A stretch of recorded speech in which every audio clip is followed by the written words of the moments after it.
ang akong pangutana bradsok mahitungod nining obispo sa iglesia.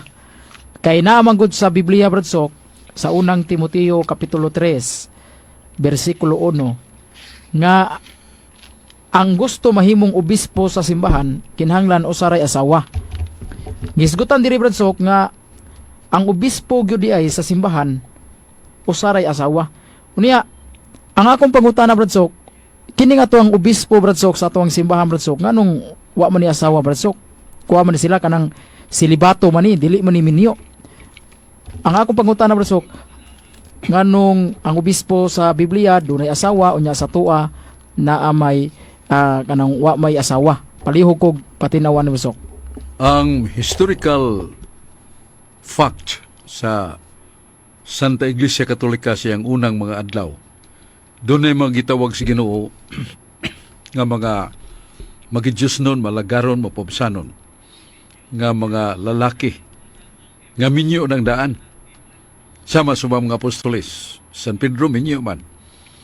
O dili tanan sa mga apostoles nga pulos celibate, kanang ulitaw ba, dili minyo. Muna nga dihang ni kuyog sila sa Ginoo, nagpabilin nga doon na sila ay pamilya nga giatiman. O San Pedro, ang iyang asawa matud pa sa tradisyon perpetua. Namatay ni o nahimo ng biyudo si San Pedro. Muna sa pagsugod, ang lingon o talaan sa mga apostoles nga mga obispo, doon ay mga minyo. Busa wa ni bungkagan ni Kristo, wa ni putlan ni Kristo ang ilang katungdanan o responsibilidad sa kaminyoon. Mo sa munang nasa 1 Timoteo 3:1 nga ang obispo banaso sa kasawa. Magidiyos nun buutan dili palaaway. Mayong mutudlo o dili palahubog, may galaon o matinabangon sa mga kabus. Mao ning karakteristik sa mga obispo. Ya referido sa mga minyo nga obispo, natural, dili sila mubulag silang asawa, usaray asawa. Mao ni ang ginganlan natog the very fact of the first century church nga dunay mga obispo nga gitawag himos Ginoo o pinagi siyang mga kining circle of teachers nga dunay uban minyo na. Pero niabot ang panahon nga si San Pablo sa 1 Corinto City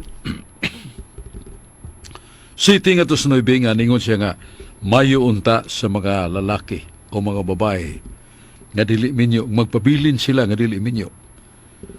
Kay kini mo sa kabalaang tawag. Apan hinuon, kung dili makagwanta ang usa ka tao sa dili pagkaminyo, mahimo siya pagminyo. Muna ingon ni San Pablo, pero mas maayo. Nga sa buluhaton sa Ginoo watay ali, watay babag, watay kawilihan.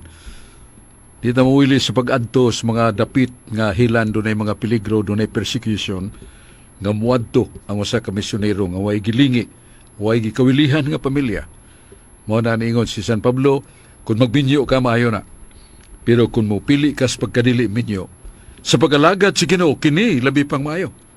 Mao ni mabasa sa 1 Corinto City 36 ngadto 38. Mao ni atong tubag sa pangutana ni Carlo Badenas may tungod sa kasaysayan sa bishopric kon pag-obispo nga puriba nga sa usas mga obispo nga gipili sa Ginoo mo si Pedro nga dunay ugangan pasabot na si asawa pero namatay ni noon si Perpetua biyudo si Pedro.